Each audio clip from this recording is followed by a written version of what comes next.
Welcome to my shop. This is my 2015 Tab trailer, and with winter time coming, there are a lot of people talking about winterizing their trailers, and there's some questions about tire storage.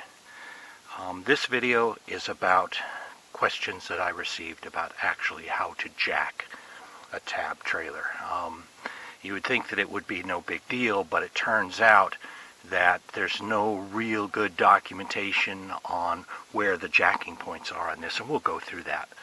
But so what I'm going to show you here today is how to jack up this trailer safely for storage. Then what you want to do is when you're going to leave this trailer for months and months sitting in one place, you want to get that tire up off the ground. It does two things. One is it prevents the weight from making a flat spot on the bottom of that tire, and two, it protects the tire from losing rubber and oils and stuff out into the ground, or from something in the ground getting into the rubber and weakening it. So having this tire up off the ground through its winter is a great thing in helping these tires last a lot longer and not give any trouble in the future. So first thing we want to go over, these are the things that you need, but there's something here that you need to be absolutely sure that you have. That is a flat, level, hard surface. Don't go jacking your trailer up on mud or dirt, or especially on a sloped surface. You're going to ask for trouble. This, in an ideal world, I would be in a nice garage with a concrete floor. I don't have that at this time, but what this is 3/4 inch packed basalt with fines. Very, very hard, very stable surface. Now, these are the materials you're going to need. You're going to need a floor jack.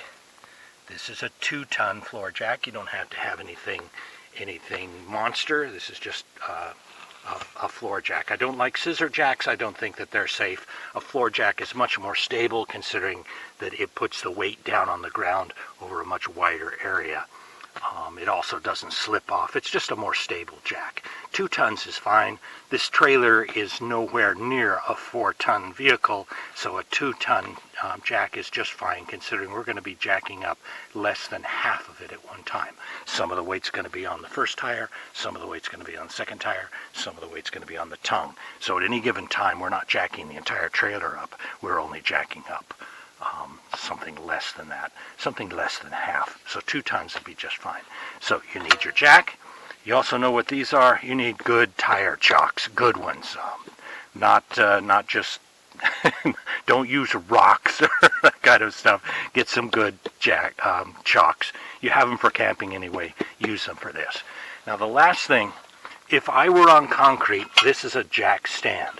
And if I were on concrete, I'd be wanting to use this jack stand. On concrete, it's really stable and it's really nice.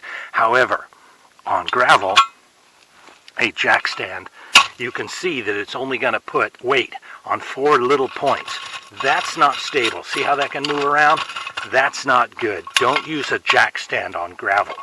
What I use on gravel, this is a chunk of pressure treat 10 by 10. Really, really stable, good. rated for ground contact for 50 years. It's just a chunk of it. It's railroad tie material. Very stable. When I put weight on this, you see that that doesn't move. And the reason that it's working like that is because if you look at the surface area that this block is in contact with on the ground, it's a much higher surface area, distributes the weight better. This by itself is not quite high enough to do our job, so I take a second piece of pressure treat and I do that. I support my vehicle on the end of that. That's not going anywhere. Works great. So what I'm going to do is I'm going to take these chocks and I'm going to put them under the far wheel. Putting the chocks under this first wheel is not going to help because as I jack up the vehicle, it loses contact with the chocks. So if I'm going to jack up the passenger side wheel, I need to chock the driver's side wheel, and vice versa. Whichever side you do, you want to put chocks on the opposite side. One last bit of warning. This is me. If you don't feel safe doing this, don't do it. Also, do not ever crawl underneath a jacked up vehicle of any kind, whether it be your car, your trailer, what. Don't go under there. I shouldn't have to say that, but just don't. Things will slip and you'll get hurt, and it's on you. So here we go. I'm not going to go through the steps of putting the chocks out. I'll show you all of that. When we get to something important, I'll bring the camera down and give you a close look. Welcome back. You can see we're now underneath the trailer. I have two chocks on the opposite side of the trailer that I'm going to jack. This is the side that we're going to jack, and we need to look under here and show you where the jack goes. A couple of things are real important. What you're looking at there, that's called a torsion tube axle. Let me stop this camera from shaking. That's called a torsion tube axle. Do not jack from that. Don't put the jack under there and lift. You'll bend or dent that tube and damage it. Don't jack from there. There's a place, let's see if I can get here, where you can see. It's always hard to film underneath the trailer. Right there. You see that little angle bracket right there? There's a piece of metal that runs the whole length of that wheel. Right there. You want to jack. Holy cow, this is hard. You want to jack from underneath that. So I'm going to put the jack under there and show you how it's positioned. Back in a bit. Okay, so here we go. We now have this jack centered inside the wheel underneath the torsion tube support. I'm hoping that you can see that. See how that jack, that stand of that jack, is going to support and cradle the end of that support. If you look at that support is quite long. It goes, it's about a foot long. You want to have your jack toward the back because once I get this up in the air a few inches, we need to put our wooden blocks up front and support the front of that. So here we go. I'm going to back out a little bit. Now, it is really important. I am not underneath this trailer at this point. Never jack anything up in the air while you're under it. So here we go. It doesn't take much. We're just going to go up a little bit. This is not a heavy trailer, so it's not hard.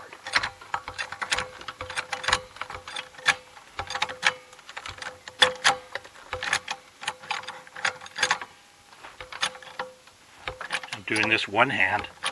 No big deal. And there we have it. Just that easy. This wheel is now off the ground. So we're going to go ahead and take those blocks and put under the front of that support and then lower the jack down and we're done. Okay. Back in a bit. Here we are again. I have the jacking up the tire off the ground, and you can see I have my blocks inserted under the front part of that support. So what I'm going to do,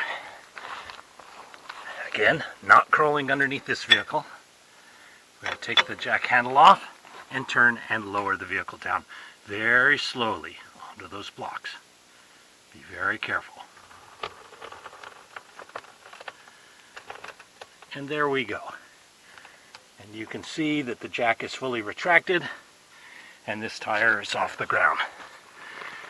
We're now done.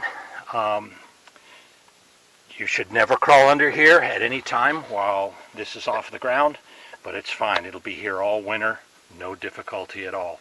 My tires will be in great shape when next winter comes.